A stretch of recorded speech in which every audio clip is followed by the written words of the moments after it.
Hello, everyone. Welcome back to the Consecrated podcast. We're back with another episode. Podcast. If you're new here, what's so funny about you is you tell me the intro, and then literally as I'm recording, you roast my intro. I never hear you say the word podcast like you do when you're introing, other than when you're introing. Really? Yeah. How do you say podcast? Just say the word podcast right Podcast. now. Mm-hmm. You say pod. You spell it P-A-A-A-A-D. Oh. Podcast. So do you want to keep roasting me on this episode? No, sorry, keep going. No, it's okay. Pod. Keep going, please. Try it with a little pod. Hey, everybody. Welcome back to the Consecrated podcast. Much better. Good. Thank you. Good. I actually was thinking today, I was like, it's funny, like, as I'm going through content and editing and stuff, like, it's funny the quirks and the mannerisms that we have that I didn't realize that we have. Like, you know how someone recently told us that our mannerisms are, like, exactly the same? First of all, it's mannerisms, but yeah, keep on. Okay, so that's 2 for 2. Let's see if we can make it to 5 minutes without any more roasts. No, this is mannerisms. Mannerisms. Mannerisms. English is my second language, bro. Same here. We got it. Come on. It's fine. Like one of the ones that someone pointed out recently is that we both go, oh. The same. But I feel like I see little ones as I'm like going back and watching. I think a lot of mine come from dad. I've been thinking a lot recently about how a lot of my mannerisms come from dad. Oh, really? I think I do a lot of stuff that dad does. Really? Yeah. Which I don't, like, I'm cool with that. Like, I like that. He's cool. You know what I'm saying? I feel like a lot of mine come from our little brother. Just kidding. I'm kidding. No, I'm kidding. His come from me. Yeah, it's gotta be the other way around. Yeah, That's his crazy. come from me. I just wanted to pick on him. You know, the trail of roasting, it has to come down. Oh, you know? yeah, it trickles from the top. It starts from the top, then goes to the youngest. Like, dad always goes, oh. Now, that one came from you. Oh, that's true. When I was a kid. When you were a kid, you used to say that, yeah. And now our whole family does it. No, I do it all the time. Yeah, me too. I do it all the time. Yeah, me too. Yeah. Anyways, welcome back to another episode. If you have not tuned in to the Consecrated podcast before, my name's Beef 2. This is my older brother, Fedhii. And welcome. We're so happy to have you. We're so happy to be here. We feel grateful that of all podcasts, you're here. You're listening to us. And we love Jesus. We like to talk about Jesus. We do love to talk about Jesus. And loving Jesus. Yeah. And giving ourselves over fully to Jesus. Yeah.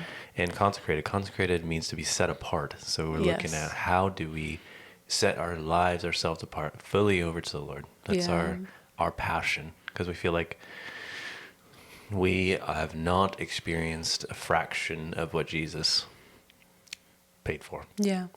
And there's more. And there's a lot more. Yeah. And we're also very, very humbled that we get to do this. Yeah, this is fun. Like, we're just two little siblings sitting around You call us jits. I don't know how to spell that word. Jit. That I actually learned from our little brother. There you go. Jit. Yeah, I do use that a lot. Credit where credit's due. I don't know if it's derogatory, though. Like, if there's a negative. I just think it means little kid. Okay. Yeah. Well, we can use it that way. I Right? also wonder how many times that we say something that's like common in American slang that actually, like, a lot of our audience is international. And I wonder how many times we say something. Video, though. This is so off subject. This is not at all what we're talking about today. But I was watching this video, and there was this dad trying to embarrass his Australian. It was an Australian family. Yeah. So they had this strong Aussie accent. Yeah. You know, like strong. And he was saying all the same things, and they're like, I'm not going to do the Australian accent. Yeah, don't try. Then I'll start roasting you, so don't try. But they were saying the same exact things.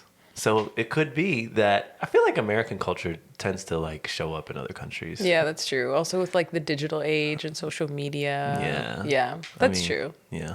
But I just was wondering, like, JIT, that probably hasn't made it to Uganda, you know? You know, who knows? Hopefully it never does. I'm going to be honest. They're better off without it, I think. Sheesh. No, that's true. Anyway, 30% of our audience is U.S., 70% is international, and we love that 70%. So thanks for being here. Yeah. Yeah. Come influence America. Come influence us. Seriously. Let's reverse this trend That's a little true. bit. Yeah, that's so true. I was having a conversation with someone the other day of being raised in a multicultural home. Mm-hmm. I feel like has given me so much value for other cultures, you know, and it's true. Come influence us. Come be on the podcast. We'd love to have you. Okay, let's get to the topic. Okay. Bro, let's get to the topic. Let's talk about Jesus. Let's shall talk we? about him. We shall. All right, let's do it. So I think today, praying about today's episode,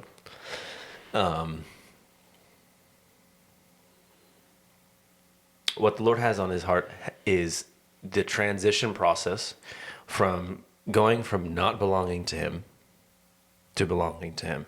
Mm-hmm. Okay? So just reverse in your mind, just roll back the timeline to where you gave your life to the Lord. Mm-hmm. Right? Like our concept of what it means to belong to God, I would argue is it falls short of what he has in mind when he says you're mine. When he says to us, when he says to me, Fedhii, you're mine, that means something entirely different than what I thought it meant when I initially gave myself to him. Okay? So let's talk about the claiming process today. Okay. God, when he claims us, what happens?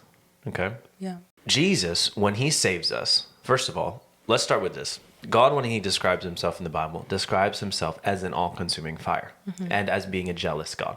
When he talks to Israel, he says, I, the Lord, am a jealous God, is what he says. And he struggles with Israel throughout the history of, as you read through the Old Testament, through the history of ancient Israel, for their inability to fully give themselves over to God, right?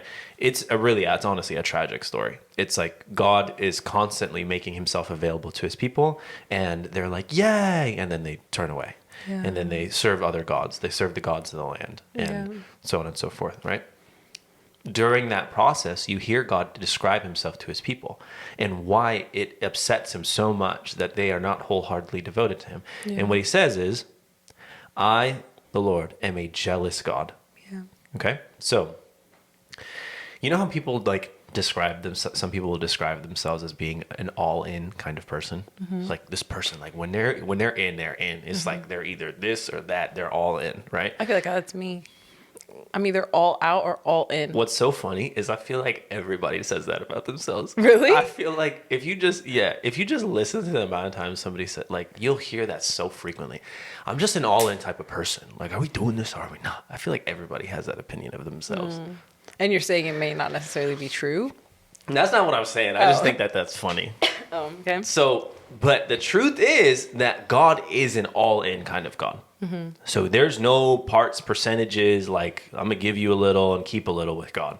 It's when I give my life to Jesus. So, I mean, even look at it from his perspective. I just said he gave himself repeatedly to Israel, a people who were unwilling and unable to give themselves fully back over to him, right?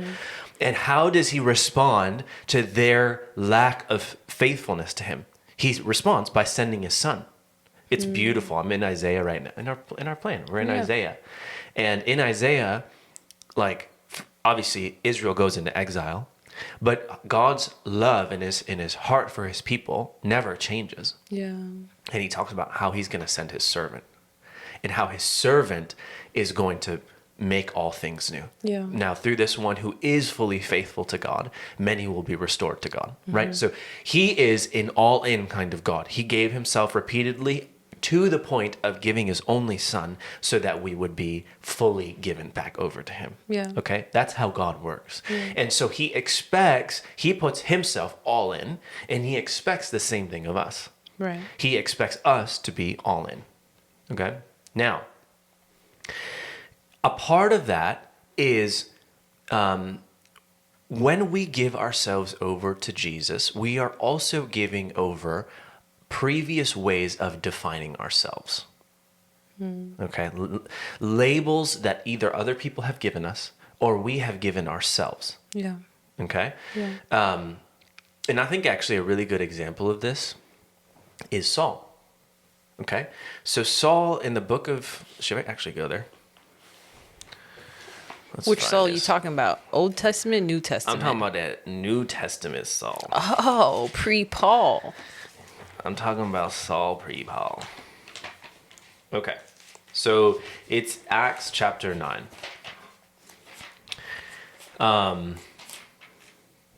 Now it says, I'll just go from 1. But Saul, still breathing threats and murder against the disciples of the Lord, went to the high priest and asked him for letters to the synagogues at Damascus, so that if he found any belonging to the way being the faith, men or women, he might bring them bound to Jerusalem.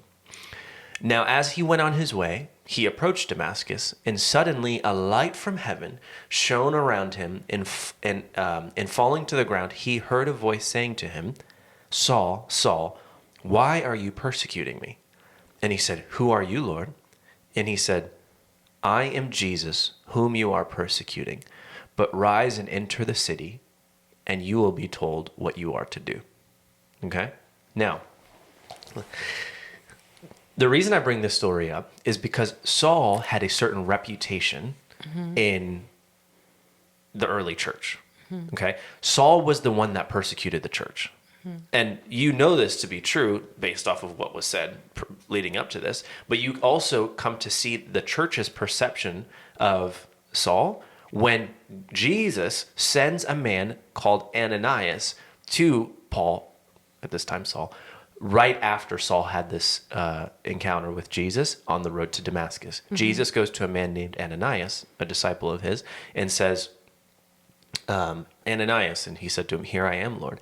And the Lord said to him, Rise, go to the street called Straight, and at the house of Judas look for a man named Tarsus, a man of Tarsus named Saul, for behold, he is praying. And he has seen in a vision a man named Ananias coming and laying his hands on him so that he might regain his sight. And listen to what Ananias says in response to Jesus. He says, Lord, I have heard from many about this man, how much evil he has done to your saints in Jerusalem. And here he has authority from the chief priest to bind all who call on your name. What is he saying? This dude has a reputation. Yeah. Saul has been labeled a certain way. Right. Saul is a violent and persistent and adamant persecutor of the church. If anybody is serving Jesus, Saul is seeking them out to kill them, basically. Yeah. To bring them bound, and to eventually, you see the stories that right before this in chapter 8 is the stoning of Stephen, and it says at the very end of that Saul approved of his execution. So this is the label that had been put on Saul up until this moment of encounter with Jesus, that he is a persecutor of the church. But listen to what Jesus says in response to Ananias when Ananias shares, this is the person you're telling me to go talk to. What? That's crazy. Jesus says to him, Go, for he is a chosen instrument of mine to carry my name before the Gentiles and kings and the children of Israel, for I will show him how much he must suffer for the sake of my name. Okay? So, in your mind's eye, I want you to picture all of these labels, like name tags that had been placed on Saul. Yeah. Persecutor of the church, violent, like all of those things, right? Yeah. And he has this encounter with Jesus, and Jesus enters in and removes all of those labels from Saul. Yeah. He sends a man named Ananias to him and says, Ananias, I need you to start to change the way that you think about this Saul, because now Saul is the one who must suffer greatly for my sake. Now I want you to think about the way that we think about Saul, renamed after this Paul today. The man who wrote how many what a large portion of our New Testament is this man Saul turned Paul. Yeah. Right? So when Jesus claims, he also renames. He claimed Saul, persecutor of the church, and he renames him apostle. Okay? So I want to point out that there is a part of giving ourselves over to Jesus, a step in our salvation process, which is called I call it the step of renaming or claiming, right? And I think we are better off. Okay, let me back up by saying this. This process of claiming and renaming, this is a process that will happen for every believer that gives themselves fully over to Jesus. This certainly will happen. I can tell you for a fact it will happen. Okay? Yeah. And that Jesus is not one to stop at labels just from our families or labels that we've given ourselves. Like he is going to go all throughout every single label, everything that we've attached ourselves to, he is targeting. And it will be better for us if we come to terms with that earlier on. Okay? We need to understand Jesus is the one who is all consuming. And he has laid claim on the role of title giver. There's no other title giver for me. Nobody else gets to define who I am. Yeah. Only Jesus gets to do that. Yeah. I don't even know who I am. Yeah. I don't. And I believe that the life of a consecrated servant and lover of Jesus looks like actually running to him with our bucket full of labels, inviting him to remove one by one every label that has been both placed on us and we place on ourselves. I actually think that this is our, you should actually think about this from the perspective of a lover, somebody who loves, okay? I don't know, maybe think about it with like a parent-child kind of relationship, okay? Maybe say you have a child and you love this child and you care for this child and you have spoken life over this child from when they were born, and you say you are beautiful, you are smart, you are handsome, you are XYZ, right? And then the first day of school comes and you send them off on the bus and they come back at the after that day of school, and coming back they say to you, Mom, I didn't know that I was ugly. Right? What would you do? Your heart would break. As the mother or the father in this situation, your heart would break. Yeah. And you would grab your child and you'd sit them down and you look them in the eye and you would say, child, I need you to understand that you are beautiful and you're fearfully and wonderfully made. And you would have this zealous protection over your child, wouldn't you? You'd say, all of that stuff that you heard, I don't know who said it and what was going on with them when they said it, but that stuff is not true of you. Yeah. That is the heart that you would have for your child, is it not? Yeah. Now, that same attitude Jesus has towards us. Now, he has done much more than just birth us. He made us, he formed us in our mother's womb, but he also proved our value by leaving his throne, being found in the likeness of man, dying, and then raising again, all for us. He is the one who actually has the right to define who I am and what my labels are. Yeah. Nobody else gets to do that. He says, Beef Stew, I claimed that. I was the one who bought the ability to label you. Nobody else gets to label you. I label you. Yeah. Do you understand what I'm saying? So we need to be those people who look into those eyes of fire to identify who we actually are. Yeah. And we need to be willing as his people, as his servants, to come to him with that bucket full of labels. Because we live in a world that loves to label. Yeah. Because we define ourselves in relation to one another, right? So I'll tell you this. I had this experience recently where we as a community here in Charlotte, we're going through this thing of identity. And we're allowing the Lord to just parse out identity in us. We're going deep into the love of God and identity. And just this past week, I had this encounter with the Lord where I was in this room. And this was a room in my heart, okay? And in this encounter, Jesus is in the room. Actually, he's like standing outside the door of the room.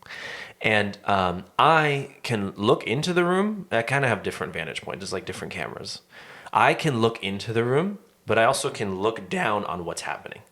Like Jesus interacting with the items in that room, okay? And looking into the room, I noticed that there were what looked like figures, like little trophies. I call them trophies because they were the shape of trophies. I don't think they were actual trophies, but they were the shape of trophies, little images. And they were pressed up against the wall of that room. And the wall of the room looked like your gums, like in your mouth. Like you know how it's kind of grooved, like with your teeth, and there's like it's not like this flat. It's like it's grooved. Yeah. It looked like gums. Okay. And what happened was these trophies had been placed in and shoved into the walls of this room. And then the gums weren't really like accepting it. It was, the gums were actually trying to reject the trophy, but it was like shoved in there. And so it was like there was a groove made in the gum for that each trophy that had been put in there. But it wasn't compatible, and it wasn't actually supposed to be in there. It just was shoved in there. Yeah. Okay. It's funny, kind of reflecting on that experience. I'll keep sharing it, but I remember, like, as I was experiencing all this, one of the things that I remember the Lord convicting me of as I was looking at this was not being sensitive to the rejection of my body, like the way that the walls of my heart were rejected. I was not sensitive to it. I was just shoving these things in, and I felt like convicted about that. And so, anyways, I'm in that room and I'm looking in the room, and there are all these trophies, and Jesus plucks one out, and we look at it together. And looking at it, I was realizing this is a way of identifying myself. And that trophy was immigrant. So it was an early image that had been placed inside of me, a way that I had come to identify myself in relation to the people around me. And I said to myself, I am an immigrant. This is who I am. Right? And so I began to identify myself with that kind of label. Yeah. This is a very like deep kind of subconscious stuff. Like I don't know if I was like as a kid, like, yeah, I'm an immigrant, you know, but like this was a way that I was identifying internally. Yeah. Okay. And then he took that trophy and we looked at it, and there was kind of this moment of like, man, like, I guess while that thing was being put in me, and I was doing this process of self-reflection, I don't think I was entirely sensitive to the way that my heart didn't readily accept that title as something that identified who I was. And I kind of looked at it, I separated myself from it for a second. I was like, okay, Jesus, I'm willing to let that go. And, you know, he took that one image or trophy out of me, and then he went to the next one and to the next one. And some of these things were small. Like some of them were like, I am the young one among my friends. Like I'm the young friend. Like all my friends are older than me. I'm the young one. Like I'm the, whatever, everything else that comes with that, really small ways of identifying myself. Right. And Jesus was going through and one by one plucking these images out of the walls of my heart. Okay. And so we go in, and ultimately, like it goes from, in this encounter, going from like one by one to like hordes of trophies. And I look at one point and it looks like hundreds or thousands of trophies are rolling out of the room. It's just like rolling over each other, like being pushed out of the room. Like that scene in Harry Potter. Yeah, kind of like that. Yeah. And then, at the very end, it felt like the walls of my heart were not grooved anymore. It was like that pink stuff, but it was just flat. And afterwards, I said this to some of the people I was with as we were praying and seeking the Lord. At the end, we were kind of talking about it. And I told them, I said, in my heart, after all that finished, I told them I felt like a plain bagel. That's how I felt. I felt like a plain bagel. Like I felt like so like, I was like, so, and honestly, like at first it wasn't even that great of an experience. I was like, so like if I'm not any of those things, who am I? Then what even am I? Like there was almost like a sense of comfort that I found in associating with each of these images. Like I am this and I am that, and like not having those anymore left me with this strange sense of like, well, what am I then? Yeah. And so Jesus is still standing there at the door.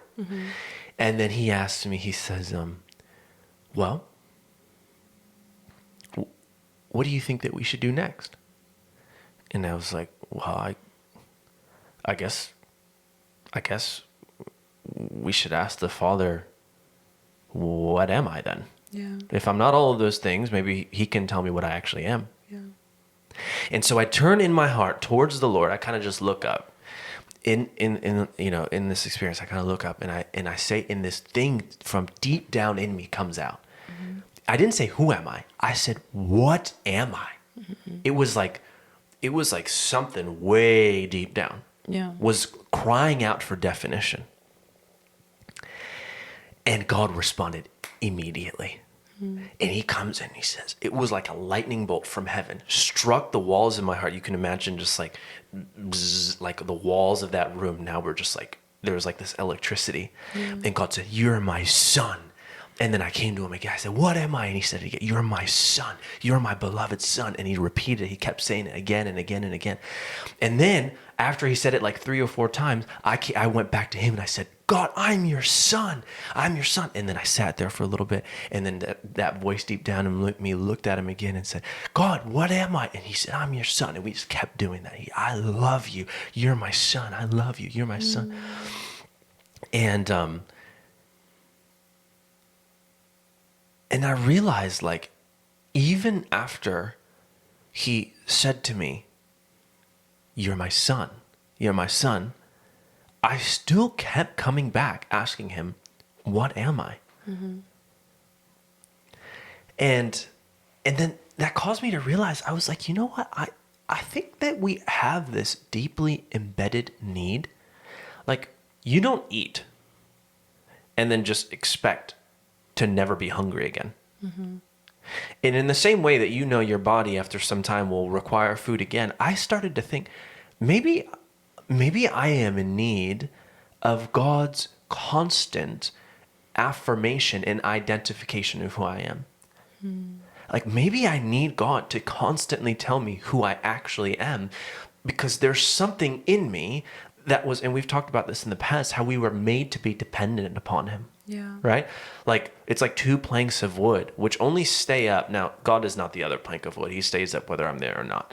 But the image of 2 planks of wood, like it can't, they're going to fall unless they're leaning on each other. Right? Right.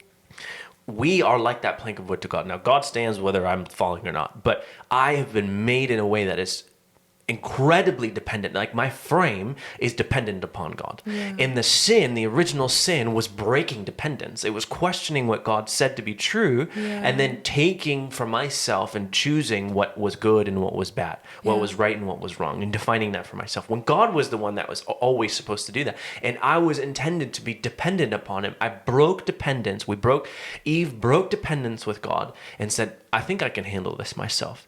And I think that an element of dependence is depending upon God to tell me constantly who I am. Yeah. Who am I?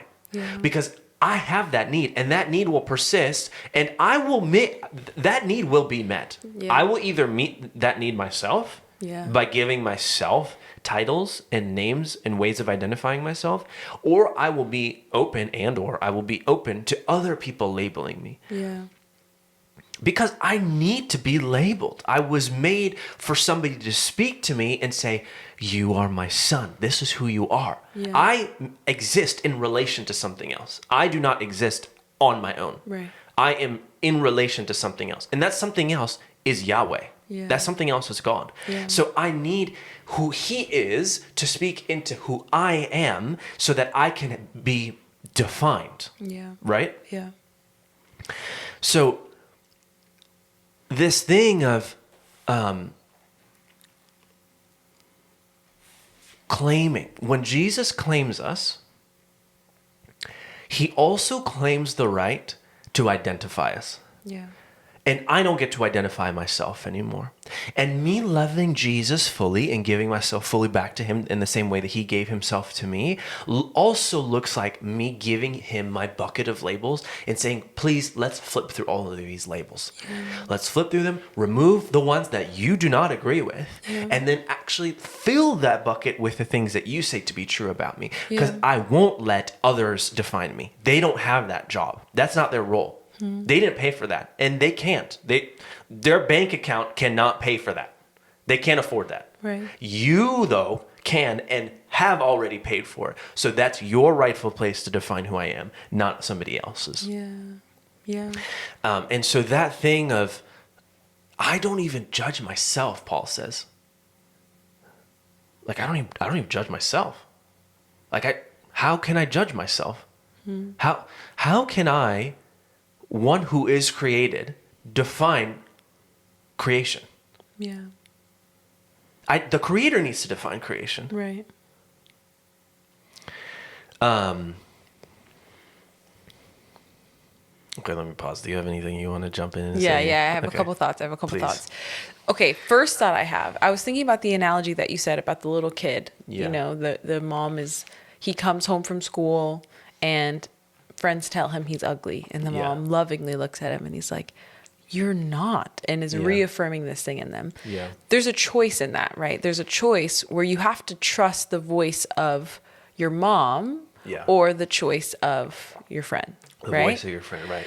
And I think when you spent so long allowing other people to define who you are, you've deposited a lot of coins. You've deposited a lot in the voices of other people. Yeah. Where your value in the voice of other people tends to be higher than your value in the voice of your mom. Or in this case, we're talking about the Lord. Right. Right? And so I feel like in order to reverse that and move the place of value from the voice of the other people to the voice of God, it requires a certain level of trust.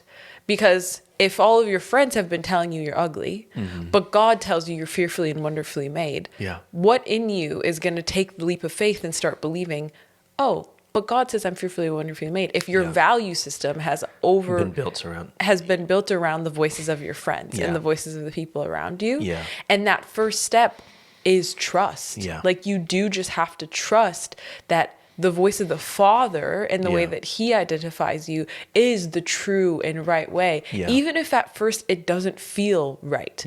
Because if you have allowed yourself to build this case around the voice of your friends and the voices of your community that calls you ugly, that calls you what? Impatient, that calls you all of these negative and derogatory terms, then you will wholeheartedly start to believe that and think that is more true than the voice of your Creator. Right.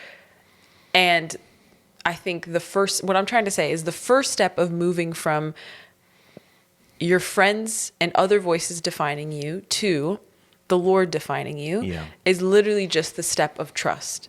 And as you take that step of trust, it's like you're taking one coin out of your friend's piggy bank and you're putting it in the piggy bank of the Lord, and you're moving your value system one choice at a time, right? One step at a time, being like, okay, Lord, I trust you, even though I don't feel like it, even though I do believe that my friends say that I'm ugly, I'm still going to choose and trust that you say I'm fearfully, wonderfully made. Even though my friends do say, and every time you're going against that voice, you're building this piggy bank of your value system becoming the word of God and your Creator and what he said of you over the words of your friends and your family and of what they've said of you. And I think at first it can be a little clunky. Like, I'm trying to give grace to that period of where it's clunky of at first. Honestly, you may not even believe it. It may not feel real. It may not settle within you because it's like you've tuned your pitchfork to a certain resonance that's false. And you have to retune your pitchfork to the right resonance. And it'll take time to do that. It'll be clunky and weird. And so that was just my thoughts. Even in that analogy that you gave of the child and the parent, they have to choose to believe their parent. Because sometimes you are so deeply in deception, you're like, you don't know what way is true, what way is false. Like, you're just so deep in deception. And even in that analogy you gave, I was just thinking, I was like, well, it also just requires so much trust. And sorry to interrupt. No, go. I even feel like we need to rethink what it means to belong to God.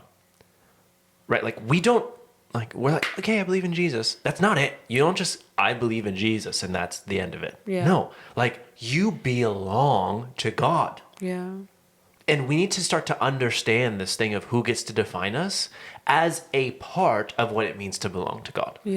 Like, following Jesus means he's the one that gets to define you. Right. That's just a part of it. That's just a part of what relationship with him means. There is no relationship with him which does not include his re-identification of who we are. Yeah. Because he's not going to give that up. Right. He paid for that. Right.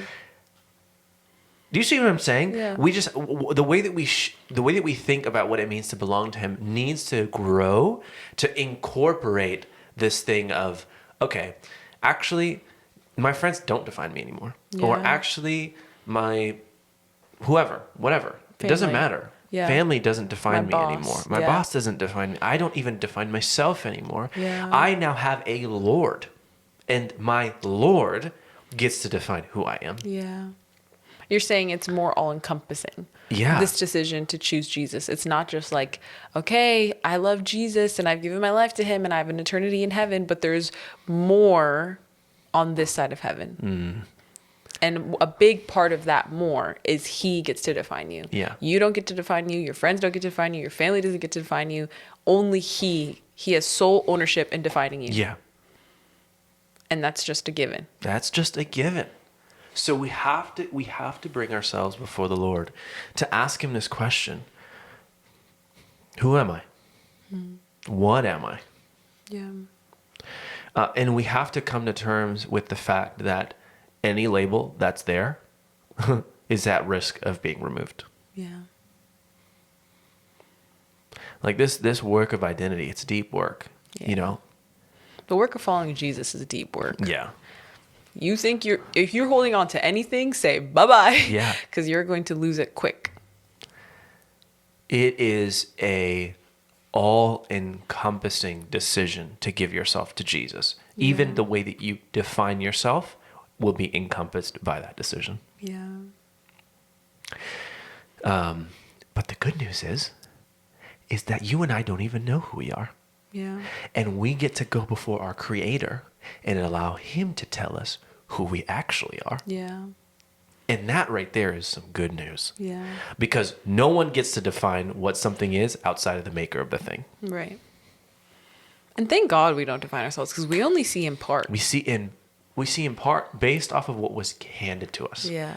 We were handed a way of thinking. Right. I was even thinking, I saw something the other day that's like, you have actually never, like Beef to me, I have never seen myself the way that you see me, just physically. I've only ever seen reflections or videos, but I've never actually with my own eyes Seen the 3D Beef to. Yeah. So I'm like, if I haven't even seen myself in 3D, Yeah. who am I to then define myself? Yeah. Thank God. Yeah. You know? Thank God that Yeah.